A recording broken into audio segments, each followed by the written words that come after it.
that's all we had was family, you know. But the era that I grew up in, it was coming out of the early 60s and the late 60s and early 70s. And it was trying times for then, you know, to come up on 62nd Street, you know. We saw a couple of ugly riots, you know, that will always be in the back of my mind, you know. But it was very enriching at the same time because, you know, family is family and neighbors looked after neighbors back then. There was no strangers that was gonna do anything harm to anybody, neighbor, you know. But it was great at the same time. You know, we played sports, we built our own bicycles, you know, we spent tops, we played marbles, you know. We was just like a Boy Scout troop without uniforms, you know. My mother and father raised 10 children, 7 boys and 3 girls. I think I was number 6 in line, you know.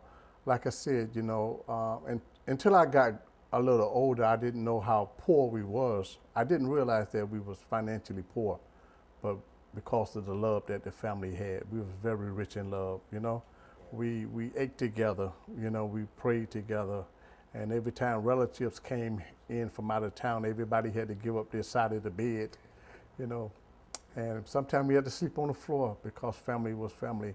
I watched my mom take in total strangers from the streets and feed them when they was hungry. You know, she used to do it all the time, you know. So I just thought that the way I watched my mom and my father treat people, that, you know, that this is what you do. You respect people. You treat them the way you want to be treated. Up in a big family and you're about the middle child, you got less attention than some did, you know. I had a speech problem. I stuttered. You know, I couldn't pronounce words correctly. And I was afraid to say something, you know, they get misinterpreted because my mom, she cleaned houses. My father, he was a garbage man. He was, you know, a sanitation worker. And sometimes they come home and they be tired. They didn't want to hear it, you know. And you had to put your concerns on the back burner until after dinner was cooked and the house was clean, you know. And there was questions that I always wanted to say but never got asked. And I just balled them up on the inside. And by doing that, I developed self-esteem issues, low self-esteem, you know. I didn't express myself. At the school dance, I would never ask a girl for a dance. I was too shy. You know, I was very afraid of rejection, you know. So if I had that drink before, I build up the nerves to ask somebody for a dance or even talk. I've been recovering for 12 years now. And I have worked 12 steps of Narcotics Anonymous. And one thing I learned about working steps, that the disease of addiction progresses. By the time I reached 26, I thought maybe life had shown me enough to settle down. And, well, at 26, you think you know something, but you really don't. You know, life has a whole lot of more lessons to be learned. And I never did overcome the self-esteem issues. So when the marriage started to hit bumpy roads and there was time when there was less time, there was time spent more apart than it was together.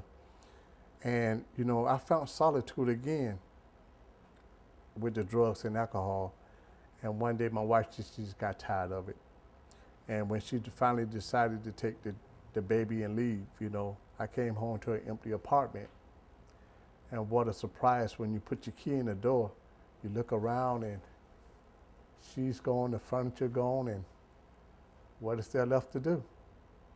So I just abandoned all hope at that time, and I just drowned myself in drugs and alcohol. And by the time I woke up, I had a monkey on my back bigger than anything that I ever thought I could face in my life. And it took me to places I never wish I never ever want to go again. I became homeless, you know. I was homeless for many years. I lived in abandoned houses, abandoned cars. I slept in cardboard boxes. I slept on park benches. One time I even slept in a tree. You know, I couldn't believe it, I did it, but I did. You know, and you know, but you know, thank God for His grace that kept me, and the programs that they have today. After going into treatment, I learned about the disease of addiction, and I realized that I didn't have a immoral deficiency, that I had a disease, and this disease could be treated, but you had to go through a process of rebuilding your self-esteem and your spiritual values and stuff. And number one, you had to tell the truth to yourself. It's easy to tell you a lie, but if I tell myself a lie, I'm in danger. So I pride myself in trying to telling people the truth about who I am. Sometimes a little bit too much, because people still judge. They say once an addict, always an addict, but that's not true. There's hope. And I'm living proof. I got me back. Number one, I lost me, and I found me again. Today I love me. The self-esteem issues is gone. They still try to creep in every now and then, but I kick them back out.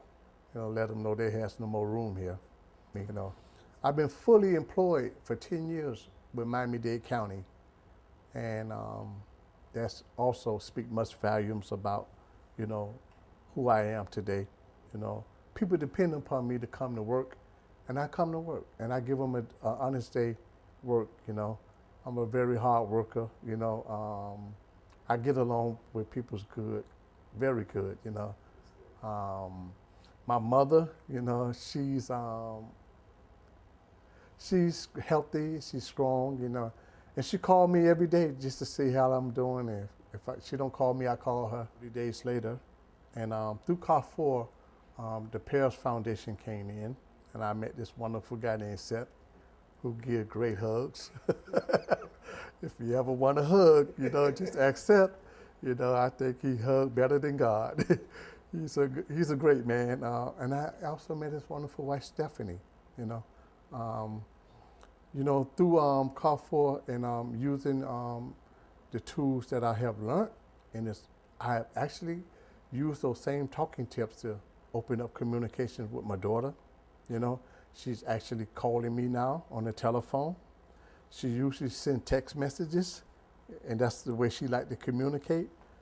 But she's verbally calling me today, The program has a wonderful, wonderful, wonderful, vast information.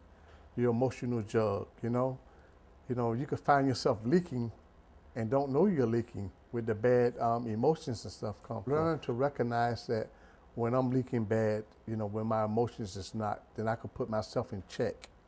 And I don't want to be, giving out a bad aura. The love is on the bottom of the line with the emotional jug, but once you empty that jug, the good emotions rise to the top. And each morning that I wake up, I try to, make sure that the good emotions is up top, And I start by just saying good morning to everybody I meet. I try to give everybody a good smile, Sometimes you get a smile back, sometimes you don't. But life is worth smiling. Having low self-esteem and being a recovering drug addict, One of my biggest problems, was emotions. Not being able to recognize emotions or accepting bad emotions when you know that they have no power over me. By using the Paris emotional jug, and for other people that needs to know about this emotional jug, the information, how good it's a healing tool to be able to empty out the negativity.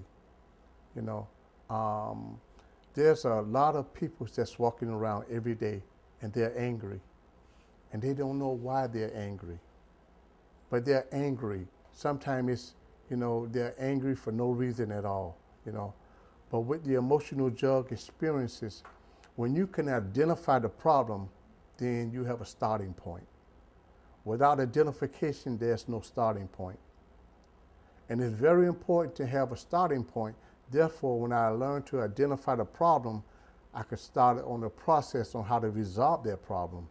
The emotional jug, the daily temperature readings, it gives you good starting points on building better relationships.